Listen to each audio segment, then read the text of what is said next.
The 17th World Conference on Tobacco Health wraps up today.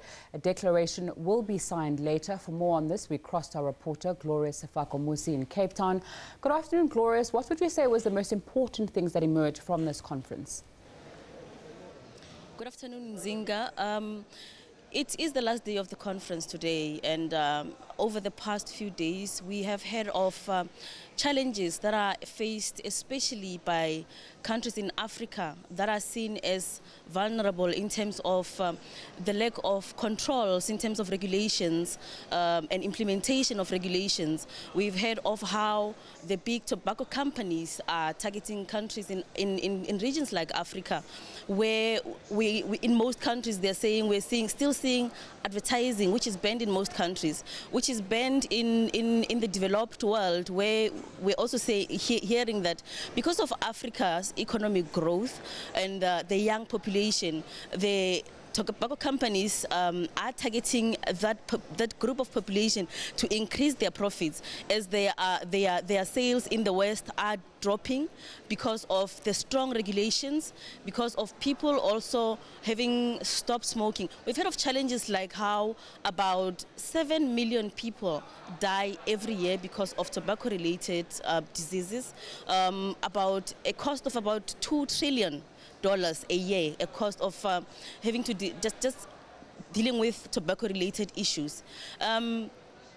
We've heard of how these tobacco companies are also interfering in terms of legislation formulation in countries like Africa, in continents like Africa, and where we've heard stories of briberies of politicians, where instead of policy being implemented, we have something just blocking that, and that's not that actually blocking the fight against tobacco use. Well, now with me I have Jeffrey Drobe from the American Cancer Society. He's here to talk to us about what transpired through the conference. Jeffrey, welcome. Thank you for joining us. Thank you for having me. What would you say are the takeouts from the conference? I think the key takeout from the conference is that we know that in the countries where governments are doing what they know they need to do in terms of implementing tobacco control interventions and provisions, those countries are enjoying a decline in tobacco prevalence. Fewer and fewer people are smoking or using other tobacco products.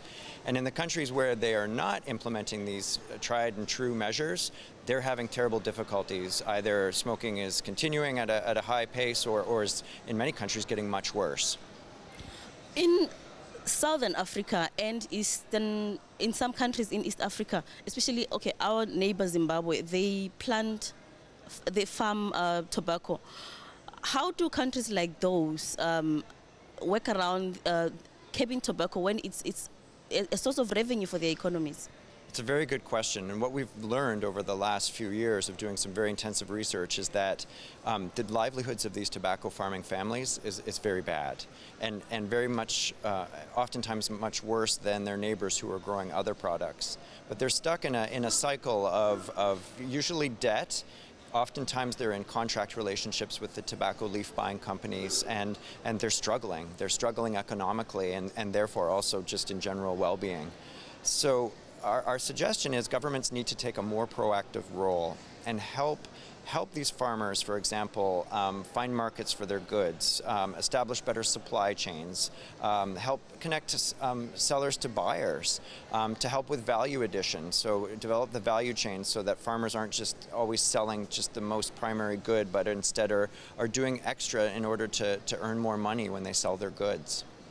What would you say are the win-win solutions for countries in terms of reducing tobacco use and making sure that there's no revenue loss? It's a great question. So really we recommend very strongly that we increase excise taxes on tobacco products by as high a margin as possible.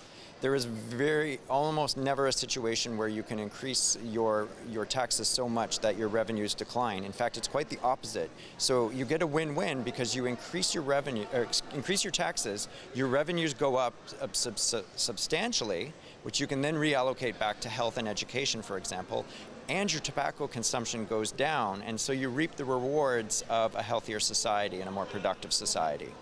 Thank you very much for joining us, Jeffrey. Well, Nzinga, I had earlier spoken to the British American Tobacco, asking them to come through to give us their side of the story, because we've had so much criticism coming out of this conference on tobacco companies. So, but we'll come back to you with that a little later in the bulletins. Back to you. Gloria Tabacco Free coming to us live from that tobacco conference in Cape Town.